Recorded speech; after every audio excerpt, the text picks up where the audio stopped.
Remember that brief stint that Madhouse had when they're making mystery animes, and they're all freaking damn great.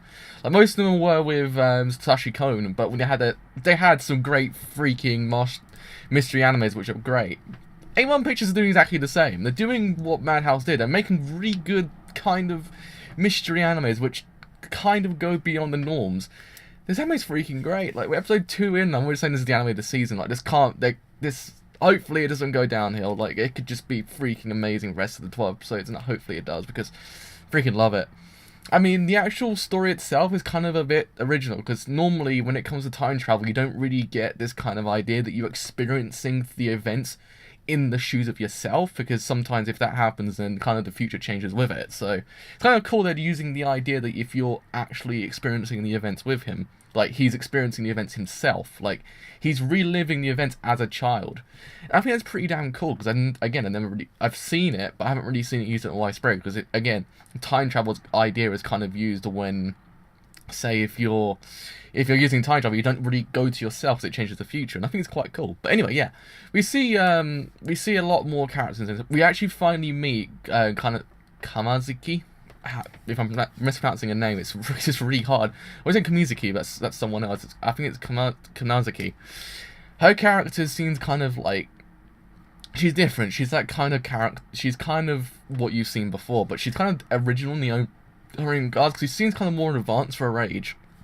She doesn't seem like she's an average 6th grader. She seems like she's a lot more advanced in age, and I think she's quite cool because, again, her story is that she's been abused by her mother, so she really can't do very much because she's abused by her mother and people won't listen to her at that age. So she's experiencing herself while trying to keep the emotions in. That's why she expresses what she feels through, like, kind of the poem or the essay that she writes in the book, and that's why he reads it and he sort of realizes what's going on. And I think that whole sequence was quite cool because it told you what you need to know. And even then, now we're starting to get a relationship between Satoru and her, and I think the actual relationship itself is going to become really interesting as the weeks go on, because he's a 29-year-old trapped in a 10-year-old's body, basically. Like, he's experiencing the event himself, so he's basically what he thinks he says out loud sometimes, and just some of the scenes just do kind of get you. When he saw his mother for the first time again, he started crying. I thought, man, if I was in the exact same shoes, I'd probably do exactly the same. Because, again, your mother is a very precious person. So if seeing her again after witnessing her death, it's pretty damn emotional. I thought that was actually quite well done. But yeah, I mean, now we all seem basically their friends as well. So we all know about Satoru's friend. Like, Kenya, I think, is the most advanced one there. Like, he actually kind of knows what Satoru's doing, like, in the sense he doesn't know he's actually gone back to the past or back to the future, but he just knows he doesn't have a romantic interest in Kanazuki, but he actually likes, well, he wants to actually kind of protect her in a way, because he basically wants to change the future rather than anything else. People get the wrong idea thinking he's actually just getting there with a relationship. No, he's trying to save her so he can change the future in the process. But then I like the sort of foreshadowing. We see the character from episode 1 that he kind of hangs out with as a child. So with the nice foreshadowing of that scene. So hopefully, unless he actually does interact with him again, that might change that future as well. But yeah, unless someone else dies and he has to go back in the future again and then basically relive those events again, saving that other person at the exact same time he's saving this person. But yeah, as a whole, freaking damn great. The opening and ending are so freaking artistic and I love them. Like, each and every one. I think the ending is actually better than the opening. I love the ending. The song itself is freaking great. I like the artistic nature of it. It reminds me of Tommy's Galaxy in a way.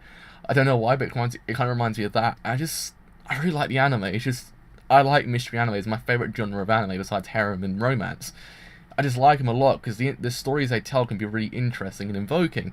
I think this one's like that because, again, you've seen abuse done in anime and manga, but I don't know, in here it seems kind of a bit different how they're presenting it. And I think the aspect ratio itself, which I haven't mentioned yet, I loved how they're presenting the aspect ratio, using a letterbox format to show the age and how basically it's back in time, because people use black and white. It's kind of a redundant concept by now. Using a letterbox kind of makes it known that he's back in the past, and I quite like it. But yeah, that was basically episode 2 of Boku Dake. But with all that said, I'm happy to drive it. Do leave a like, help me quite a bit. Leave a sub.